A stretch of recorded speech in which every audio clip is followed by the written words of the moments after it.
Dalamnya lautan dapat diukur, tapi dalamnya hati manusia tiada yang tahu. Alih-alih mencintai orang dan memanfaatkan uang, orang seringkali mencintai uang dan memanfaatkan orang. Begitu jugalah yang terjadi terhadap keluarga kecil ini. Bulan madu yang romantis berubah menjadi tragedi yang tidak pernah terduga sama sekali.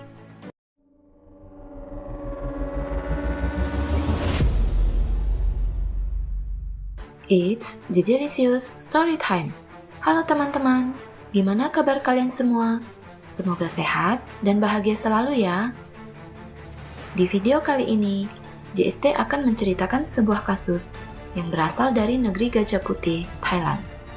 Seperti apakah kasusnya? Yuk kita mulai. Pulau Phuket adalah pulau terbesar di Thailand, yang merupakan salah satu destinasi wisata pantai terbaik di dunia. Memiliki pasir pantai putih yang halus, pohon palem yang melambai, air laut yang berkilau indah, serta objek wisata kota tuanya yang terkenal.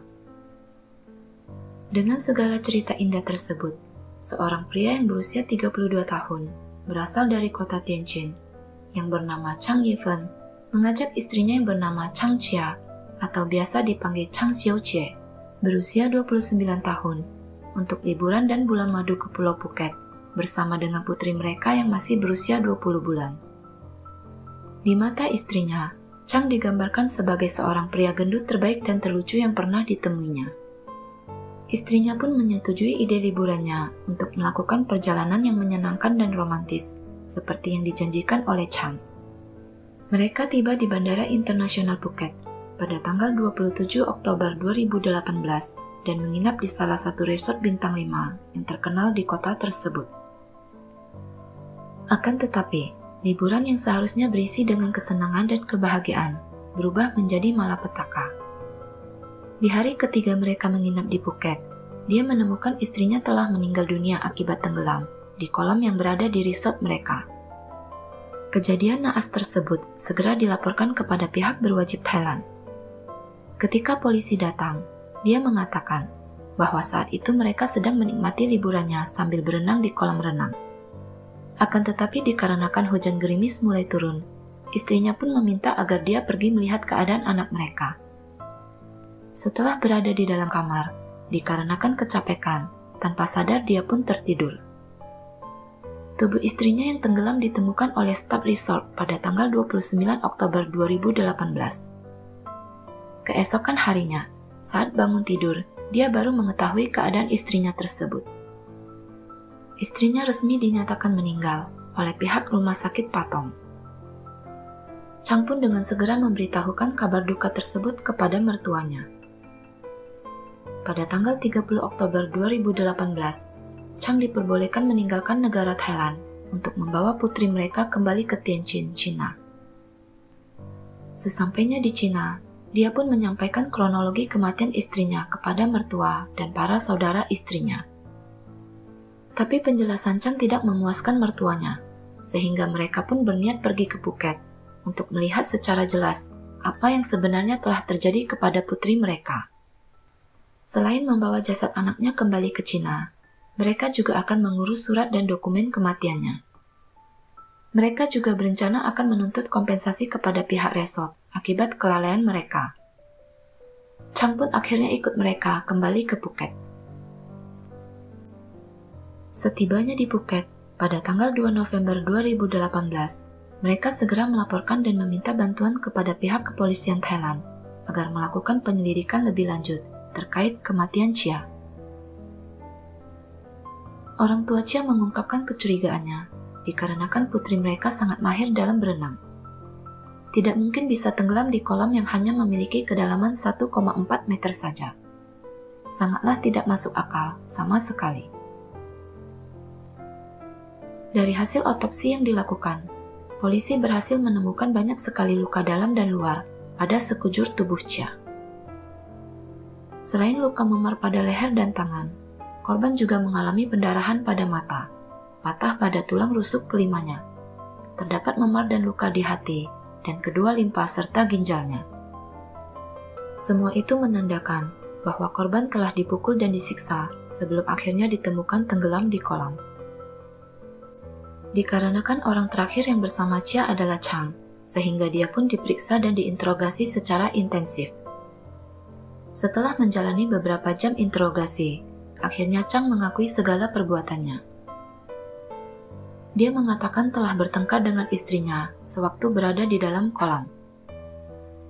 Dia tidak dapat menahan emosinya, sehingga telah memukulnya sebelum menenggelamkannya di dalam kolam tersebut.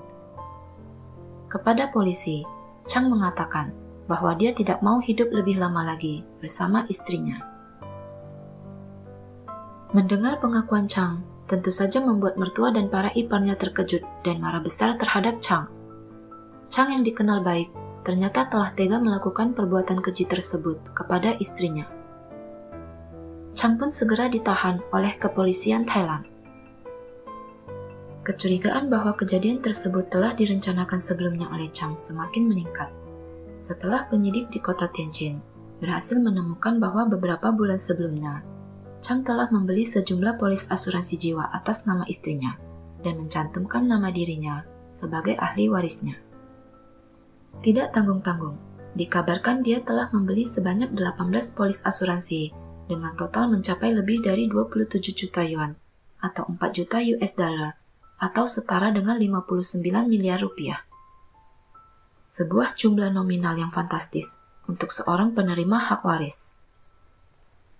Dari penyelidikan lanjutan, ditemukan bahwa ternyata Chang telah melakukan penipuan dengan melakukan pemalsuan tanda tangan istrinya terhadap 7 lembar polis asuransi yang dibelinya. Namun Chang menolak tuduhan tersebut dan mengatakan bahwa itu semua adalah polis asuransi investasi. Chang mengaku bahwa dia hanya memalsukan 2 tanda tangan istrinya saja pada 2 polis asuransi jiwa, tapi dia bersikeras bahwa itu dilakukan atas sepengetahuan istrinya juga. Selain itu, dari data yang berhasil dikumpulkan oleh kepolisian Tianjin, berhasil diketahui bahwa ternyata selama ini Chang adalah seorang pengangguran. Dia telah lama tidak mendapatkan dan melakukan pekerjaan apapun. Hidupnya hanya dihabiskan untuk berfoya-foya saja. Dia memiliki lebih dari 30 kartu kredit atas nama dirinya, yang digunakannya untuk membiayai gaya hidupnya yang serba mahal.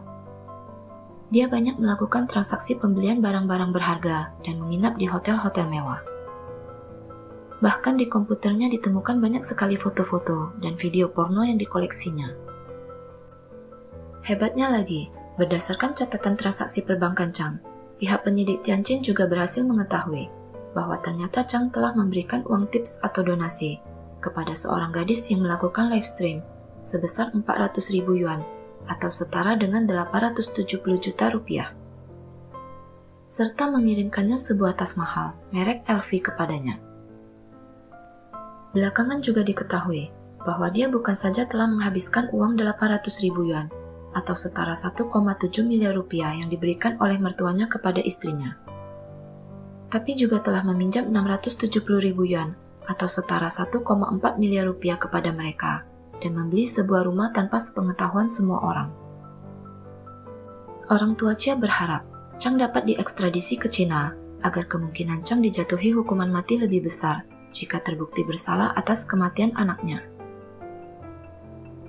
Persidangan dilakukan pada bulan Januari 2019 di Pengadilan Kota Phuket, di mana oleh penuntut umum, Chang didakwa telah dengan sengaja dan terencana menghabisi istrinya, sehingga Chang pun dituntut hukuman mati.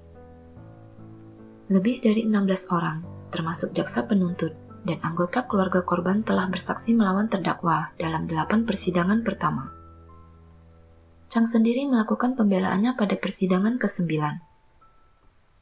Setelah menjalani serangkaian persidangan, akhirnya pada tanggal 24 Desember 2019, oleh Pengadilan Phuket, Chang dinyatakan bersalah dan dijatuhi hukuman penjara seumur hidup.